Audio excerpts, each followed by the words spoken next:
Good morning, and here we are on Labor Day, September 3rd. My goodness, the days are going by too quick. Maybe it's September 4th. I can keep track of my own days and use my own memory to figure out. Friday was the 1st, and we had the 2nd, 3rd, and today is Monday the 4th. Welcome.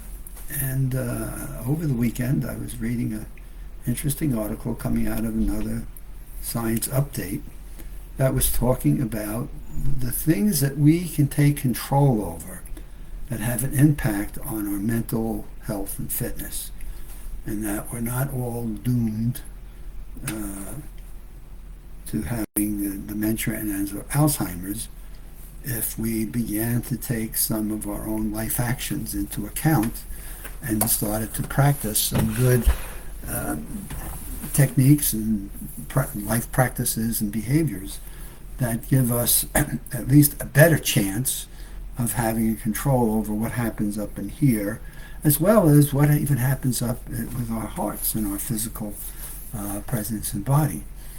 And we've talked about these in our 6 key factors of brain health that come at us through our online course. And it's just interesting how this is just continuing to be echoed and repeated in study after study after study. And it's kind of like, wow, where has this been? And so it's been, and now it's become an explosion. And the first one that I've just been talking about, and I don't think a week goes by where I don't talk about it again because of its power, is the importance of being socially active in some degree. And it doesn't mean you have to go out and talk to 20 people. It means you need to feel up in here that you're not alone. So the key words are, I feel lonely, and or I feel like I'm isolated from the world. And so I sit in my house, or I sit in my apartment, or I sit in my condo, and I don't feel like I can go out and meet people and be comfortable with that. Or I don't feel that anybody really cares about me, and therefore I'm in this state of isolation, and as a result I feel lonely and that no one cares. And so what I always try to do is get myself out, and the weekend was great. We had a beautiful weather day up here in New York. We went along the Hudson River over in Tarrytown, New York, and we walked through a park, and we sat on a bench, and I was reading the Sunday newspaper, and some people came along playing some music, and they were seniors, and the next thing we were talking about what they were doing and where they live and where they grew up. And it was like, my goodness, we had a good 20-minute to half-hour conversation, meeting 2 peers that just enjoyed the whole conversation. Got the chance to talk to them about mental fitness and social interaction and how you do this. And the people I was with just turn around and look at, you're like a master at this. And I don't think of myself as a master of meeting other people. I look for something to compliment them on, or something to note. Maybe they have something on that's worth.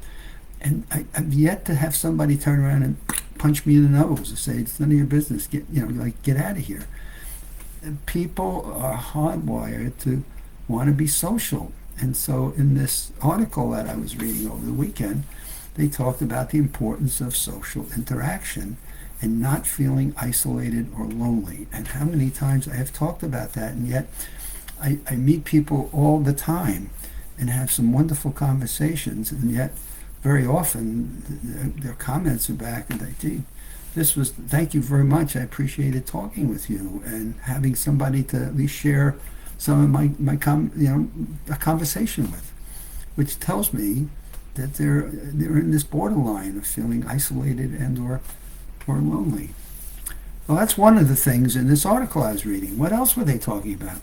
Well, start to find games to play. The words are mental challenges. Find things that you can do to mentally challenge your brain and your thinking, so that as your brain continues to thrive and live and be a part, you're being sensitive to the cognitive disciplines that you can put in terms of different games. So I know ballroom dancing is one of them. They talk a lot about crossword puzzles.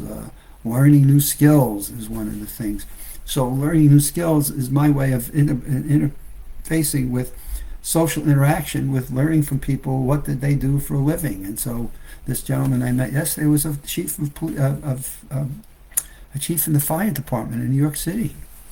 And it was just interesting in listening to him talking about what it was like to be the chief of a fire brigade and what that was like. And so you just get to learn new things in people's experiences in terms of what they have done and the skills and the things they've adapted to in their life by just talking with them. And so rather than having to go learn a skill and go to a formal class, very often you can be very informal about it and just have a conversation with people and say, well, how did you learn to do that? Or what brought you to being a fireman? And how did you deal with the schooling that you had to learn? And you get to live the experience of a fireman through the eyes of a fireman who was the real deal.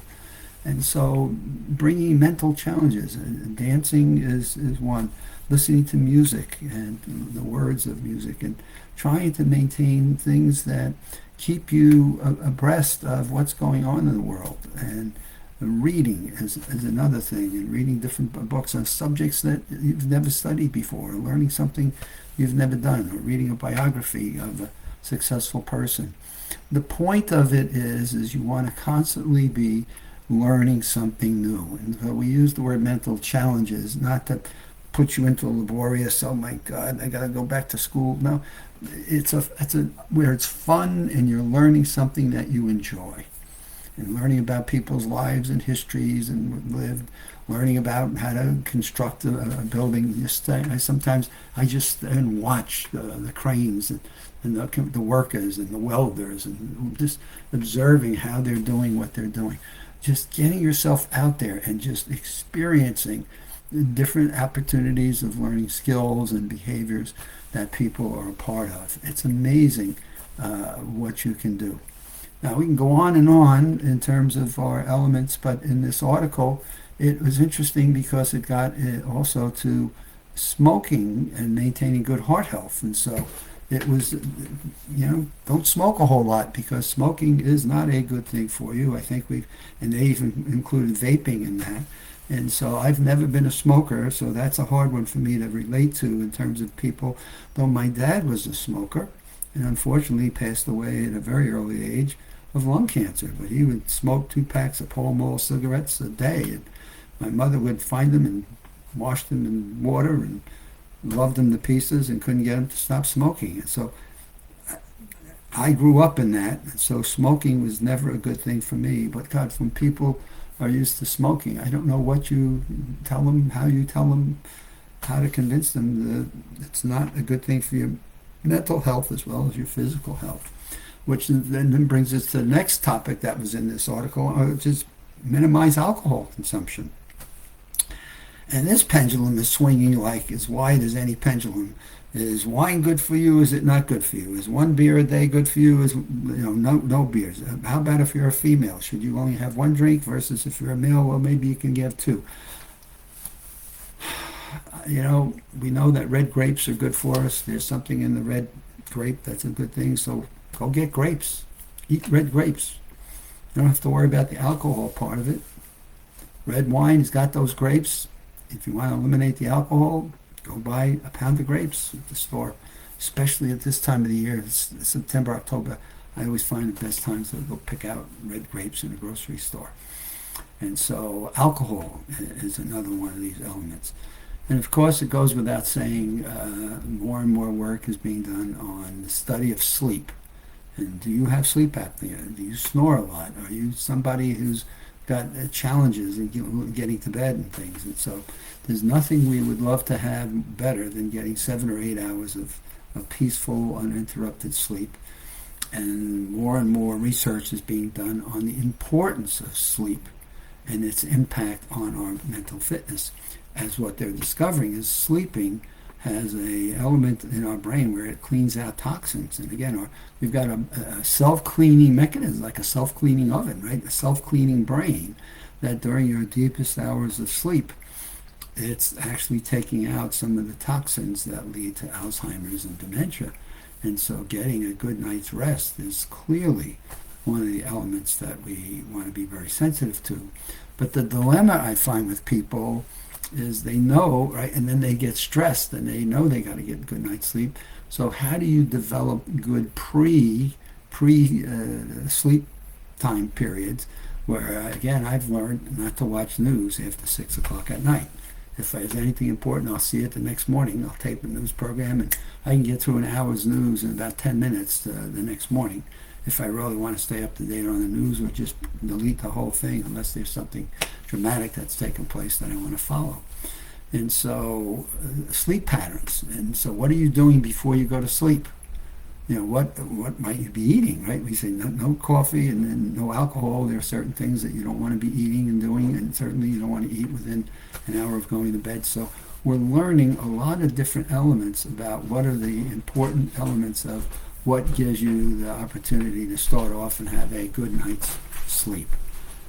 And the benefits to that are mentally as well as physically, waking up in the morning on your own to feel like you're alive and well and ready for a day. This is September. We're getting into the end of another year. And I hope that as you've listened to the Live with Tony's, I've shared with you through the year some things that can make a difference in your life. And that's what keeps me going.